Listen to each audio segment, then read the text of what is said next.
নামাজের অবস্থায় আল্লাহর নবী সিজদায় পড়েছিলেন। কাফেরেরা উটের ভুঁড়ি ছেড়ে নিয়ে চলে যাচ্ছে।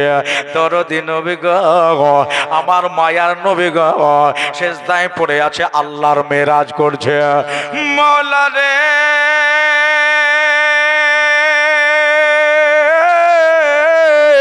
আমি তোমার মেরাজ করতেছি আল্লাহ। এই জন্য বলতেছেন আসসালাতু মিরাজুল মুমিনিন, নামাজ হলো মুমিনের মেরাজ। আল্লাহ রাসূল সাল্লাল্লাহু আলাইহি সাল্লাম নামাজ পড়ছেন, আপনার উটের ভুঁড়ি তুলে নিয়ে এসে আবার দরদে নবীর উপরে চাপিয়ে দিল। ভুঁড়িতে ঢেকে গেছে। ভুঁড়িতে যখন ঢেকে গেল বাবা, আল্লাহ নবী তলায় পড়ে রয়েছে।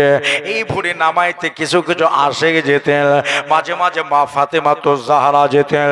কেন না, যখন নিঃশ্বাস বন্ধ হয়ে যাওয়ার উপযুক্ত, কেউ যদি খবর দিল মা ফাতেমাকে নেকাব পরে নিয়ে আপনার কাপড়া পরিধান করে নিয়ে বোরখার ভিতরে ঢুকে মা গিয়ে নিজের বাবার শরীর থেকে উটের হাওদা নামিয়ে আও করে কেঁদে ফেলতেন। নবী আবার বলতেন, ফাতেমা আরো যে কষ্ট কষ্ট আছে আল্লাহ ভালো জানে। ফাতেমা চলো বাড়ি চলো। ফাতেমা জাহরাকে নিয়ে বাড়ি আসতেন। দেখা গেল একদিন দুদিন তিন দিন, কতদিন আর জ্বালাবে। আমার আল্লাহ পাক বলতেছেন, হাবিব আপনাকে আর এই জায়গায় রাখবো না, নিয়ে চলে যাব আমি মদিনায়। এই কথাটা আবু বকরের সম্মুখে বললেন।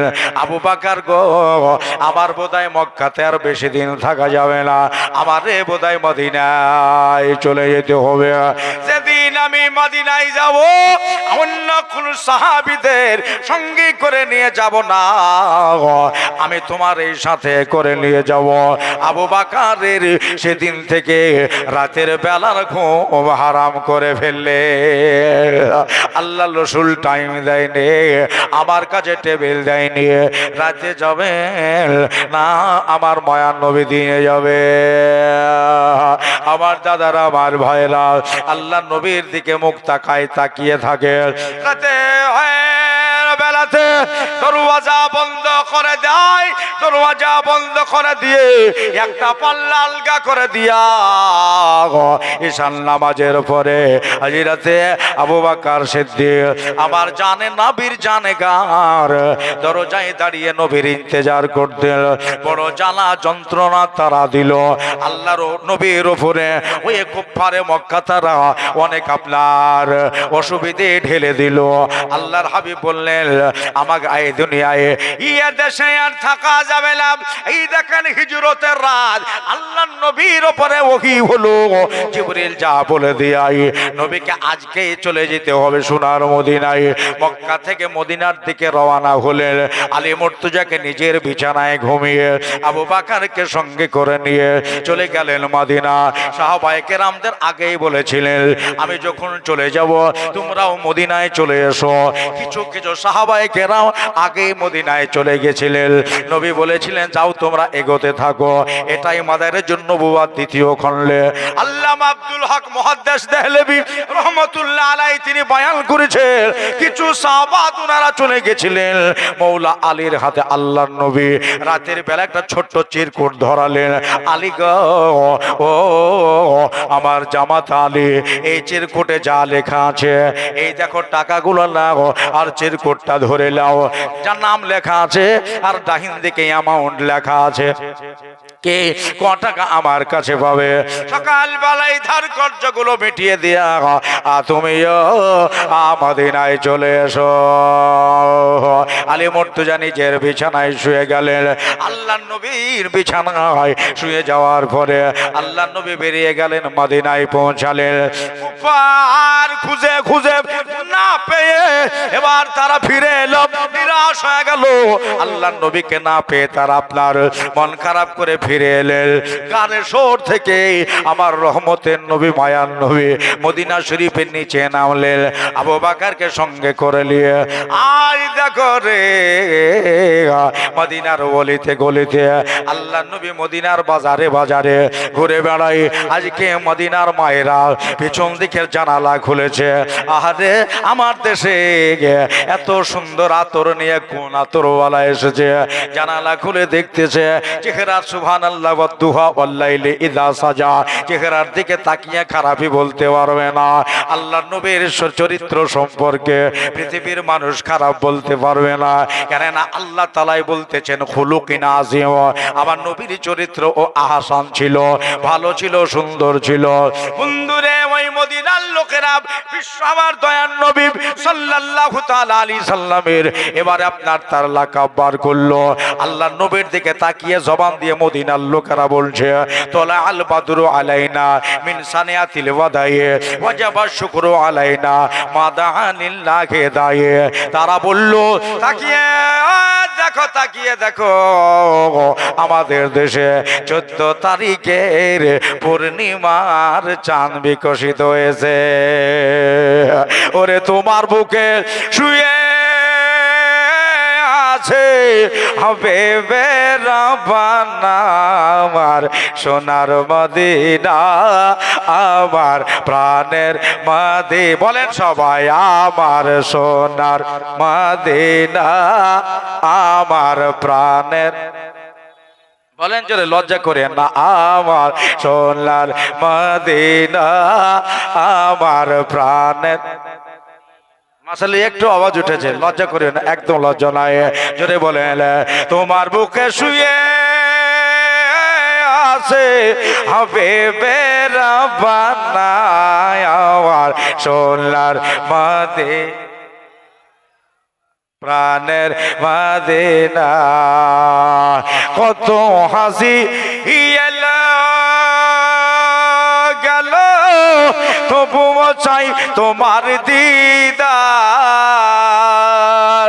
তুলনা নাই যে আমার নবীজি রওজার। একবার ডাকো না আমায় যাব নবীজি রওজায়, একটু ইকো বাড়াও, যাব একবার ডাকো না আমায় যাব নবীজি রওজায়। নবীর রওজায় গেলে মিটবে মনের বাসনা আমার,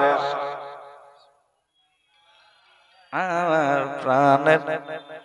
এই বুড়িয়া মানুষটার আওয়াজ বেশি বেশি লাগছে, ছেলে মানুষগুলো সুতা কাছে টিপ টিপ করে দেখতেছে।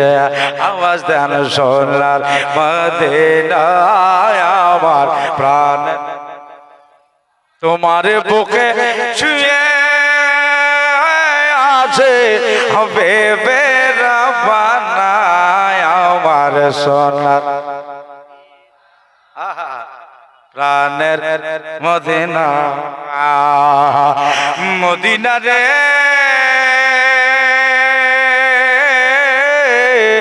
ও মদিনা,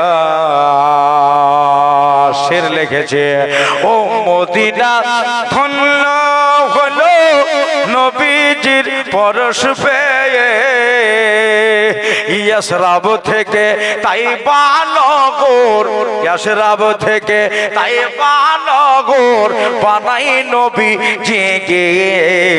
মদিনার মনের বাসনা কবুল করেছে রব্বানা, মদিনার মনের বাসনা কবুল করেছে রব্বানা। ওই মদিনায় যাওয়ার জন্যে করলেন ঘোষণা আমার সোনার। মাশাআল্লাহ, আমার প্রাণের মদিনা, জোরে জোরে সোনার মদিনা, আমার প্রাণের। মোহাম্মত বাড়বে নবীর সাথে বেশি বেশি সোনার মদিনা, আমার প্রাণের মদিনা। তোমার বুকে শুয়ে আছে হবে বেরাবানা আমার জানের মদিনা, আমার সোনার মদিনা। মদিনাতে গিয়েও আমার মায়ার নবী দয়ার নবী ওখানেও শান্তি পেলেন না।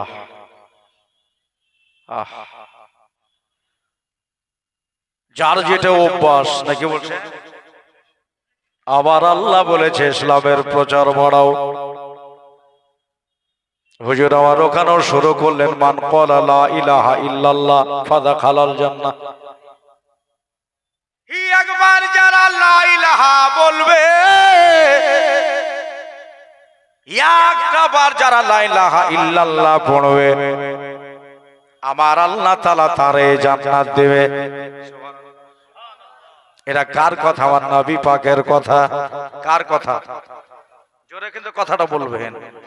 দেখেন কত দূরে গয়। আজ নগলা জল টিকটিকপাড়া, বহরমপুর, এদিকে ভোলা, ভোলা নাকি বলছে হরিয়ার পাড়া, যত এখানে আছেন দেখেন, যত দূরে যাবেন ওখানে নামাজ পড়ার লোক পাবেন।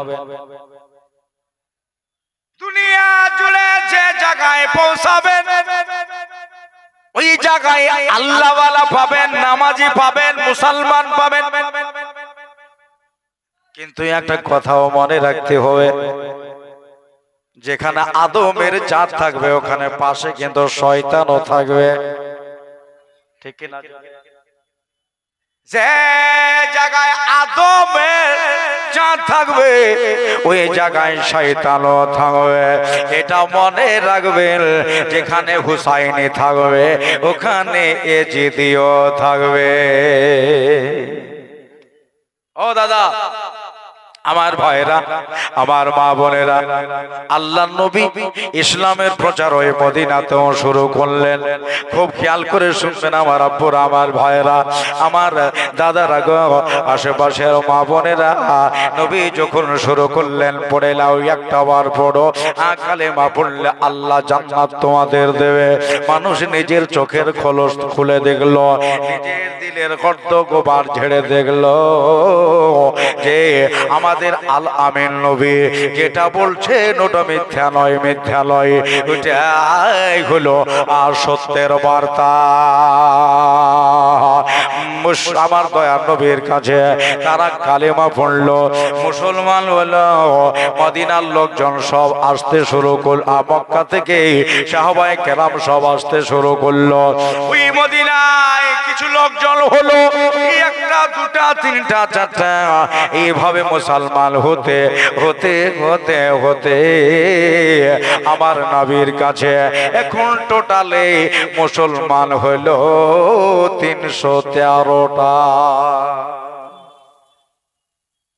কটা বললাম? জোরে বলেন কটা? 313।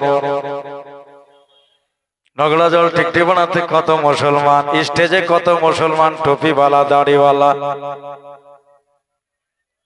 সবে মাত্র 313 জন। খুব খেয়াল। আমার দয়াল নবী, মায়াল নবী